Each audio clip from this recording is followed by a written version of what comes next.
Je suis très fier de présenter en avant-première au salon le projet Adara, le système Adara, qui a nécessité près de 5 ans de développement et de présenter donc aujourd'hui le modèle 0.0 puisque c'est vraiment le prototype final de ce système qui donc se présente sous la forme d'une paire d'enceintes évidemment et en fait qui représente en fait un système global de reproduction.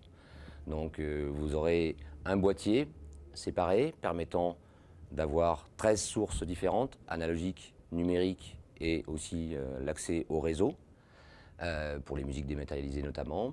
Et donc une paire d'enceintes amplifiées, qui accueille sur son dos l'intégralité de l'électronique, tout ça articulé autour d'un cœur numérique qui est donc un DSP, un calculateur numérique, qui permet de faire le filtrage du système et qui après va vers des DAC de très grande qualité, donc des convertisseurs digitaux analogiques, vers les amplis qui vont donc aller directement aux 3 haut-parleurs, donc au système du haut-parleur, de la DARA. Donc le DSP, il y a 2 philosophies un petit peu, non pas qui s'opposent mais qui sont différentes. Beaucoup de fois le DSP est utilisé en fait pour corriger des erreurs, des haut-parleurs, de la charge ou de la pièce ou d'autres éléments. Moi j'ai pris le postulat d'utiliser le DSP dans l'autre sens. J'ai fait une très bonne enceinte avec des haut-parleurs linéaires, le plus droit possible, les mieux mis en œuvre possible comme on fait une enceinte passive, mais je voulais remplacer le maillon faible d'une enceinte passive qui est le filtrage passif, c'est-à-dire les composants électroniques qu'on utilise pour faire le filtrage du médium, du tweeter et du grave par exemple, et qui s'oppose au passage du courant de l'ampli et qui génère de la distorsion, du déphasage et un manque d'amortissement. Donc l'ampli voit en fait des composants qui résistent au passage de son courant. Donc le DSP est utilisé uniquement pour faire du filtrage, du calage en temps des haut-parleurs les uns par rapport aux autres, donc du phasage. Donc il est utilisé que pour ça. Donc on utilise à peine 2% de la puissance de calcul du DSP. Donc le DSP travaille toujours dans des conditions optimum et ne perd jamais aucun bit de résolution, je dirais, de la musique enregistrée qui arrive dans ce cœur numérique. Donc ce boîtier donc, est en liaison filaire avec un protocole propriétaire qui en fait permet de transporter un signal I2S, donc en qualité nettement supérieure à ce qui existe en AES-EBU ou en SPDIF, sur des grandes longueurs. Donc on pourra utiliser le boîtier à 15 mètres de la première enceinte et de la première enceinte à la deuxième enceinte. Et on peut même imaginer de chaîner les enceintes les unes aux autres et d'en mettre comme ça à l'infini. On pourrait mettre 10 Adara, 15 Adara, 20 Adara dans la même pièce.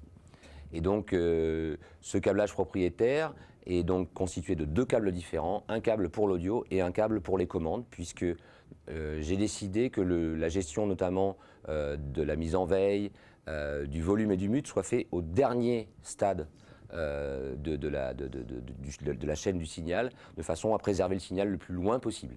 Donc en fait, juste avant le DAC. Voilà, c'est dans le DAC en fait qu'on gère le volume. C'est le DAC qui gère le volume, c'est pas le DSP. Justement pour garder un maximum de résolution le plus loin possible. Voilà.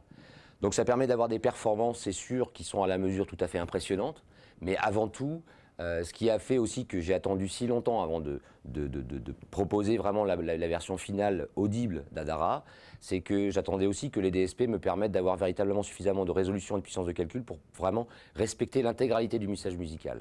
On avait déjà en laboratoire de très beaux résultats, mais à l'écoute quelque chose de très décevant. C'est-à-dire que le signal était très bien traité en termes de signal numérique, mais le résultat à l'écoute était nettement en deçà de ce que moi je pense être une enceinte qui fait de la musique. Voilà. Alors sur la partie construction de l'enceinte, on a deux parties débafflées. Alors voilà, donc quand on connaît un petit peu l'histoire de la marque Jean-Marie Reynaud, qui existe maintenant depuis pratiquement 50 ans, on retrouve un peu une dialectique connue qui vient un petit peu de ce qu'était à l'époque le modèle Opus ou la Récitale, donc qui utilise un tweeter et un médium débafflé dans des charges qui sont séparées et posées sur un caisson. Donc j'ai réutilisé. Mon père disait tout le temps que, de toutes les façons, la fonction fait la forme. Et donc, j'ai utilisé un petit peu, effectivement, de ces formes-là, en les modernisant, les optimisant, et en utilisant aussi des matériaux beaucoup plus modernes que ceux utilisés dans les années 80 à l'époque. Donc, voilà, donc on a ici 2 pièces qui sont usinées dans un matériau solide. Donc, c'est vraiment des pièces qui sont faites en CNC, donc usinées. dans un matériau qui est en fait un mélange d'époxy, de carbone, de silice et de verre, et qui nous permettent d'avoir une densité de 1400 kg/m3. Pour info, le MDF utilisé dans une ébénisterie d'enceinte classique, c'est entre 300 et 600 kg/m3. Là, on est 2 fois, voire 4 fois plus dense que le MDF. Donc on a un matériau parfaitement inerte qui ne réagit absolument pas à la vibration du signal audio. Et donc en dessous de ça, on a un caisson donc, avec un 31 cm. Et ce caisson est fabriqué, lui, avec du MDF de 30 mm haute densité, mais qui est habillé d'une feuille d'aluminium de 8 mm d'épaisseur pour des raisons d'inertie et aussi de transmission d'énergie. C'est-à-dire qu'on essaye de rompre les modes vibratoires en utilisant des matériaux de densité différentes. Et entre les deux, on utilise un compante viscoélastique pour justement essayer d'éliminer un maximum de tout ce qui est énergie vibratoire. Le système est entièrement posé sur un socle qui est en fait une pièce de fonderie d'aluminium de 40 mm d'épaisseur massif, qui à lui tout seul pèse une vingtaine de kilos, et donc découplé avec des pointes en inox, et l'ensemble du système pèse 160 kilos. Donc là, on est vraiment dans un système ultra dense, ultra, je dirais, rigide, voilà, pour que vraiment la référence mécanique de tous les haut-parleurs soit ultra stable et exempte de toute vibration. Alors question, ça a un prix? Oui, c'est un prix, oui, bien sûr, évidemment. Surtout que bon, c'est entièrement assemblé à la main, entièrement voilà, travaillé d'une manière tout à fait artisanale. Ce sera une toute petite série. Donc ça va coûter 70 000 € le système complet. Donc câble, satellite et enceinte. Voilà. Donc, et ce sera disponible au début de l'année 2016.